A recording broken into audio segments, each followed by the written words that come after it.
Tonight's first question, hot off the presses. It's from Not Me on YouTube. Great video, Adam. Thanks.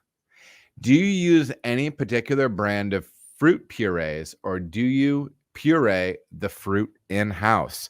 So here's a few interesting things about that. Actually, I'll let you be the judge on how interesting it is. I'm a big fan of Oregon fruit. I have used a lot of other ones, and there's a number of them out there.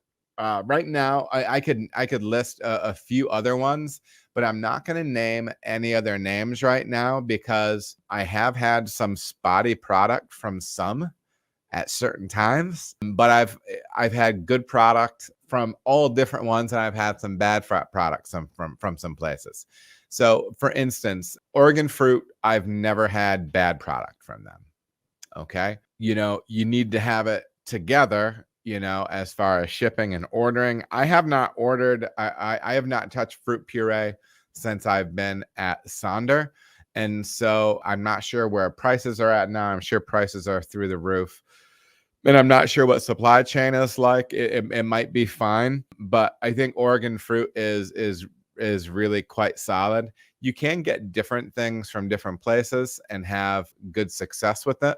I was listening to a craft beer and brewing episode where they were talking to somebody that uses a lot of puree. I wonder if you can hear this chair squeaking.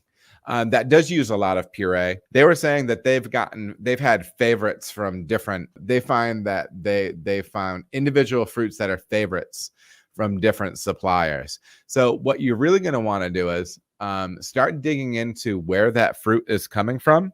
Think about getting samples and trying them from different areas, because if you're getting blueberry and one is grown in Oregon, one is grown in South America, you might actually want to be able to taste that stuff before you can kind of see where it's at. So I would recommend that. Get as many samples as you can, talk to those different suppliers. And then once you are familiar with the area of origin, it might actually help you make some decisions.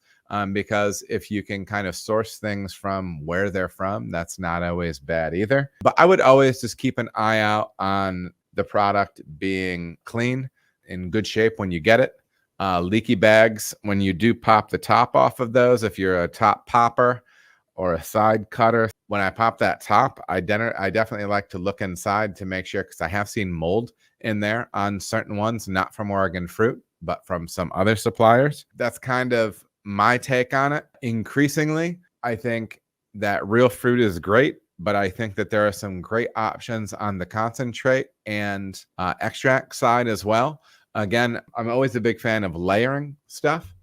So potentially using maybe all three, right? To see what kind of impression of that nice round impression of fruit that you might be able to drive in your finished beer. But yeah, that's my take, not me. Hope you're doing well. Happy brewing. Happy brewing. That's the first time I've said that at the end of a question. This is Adam. Happy brewing. I don't know how that works out. Toots. Oh, were you saying that when I was shuffling in my chair, it sounds like toots?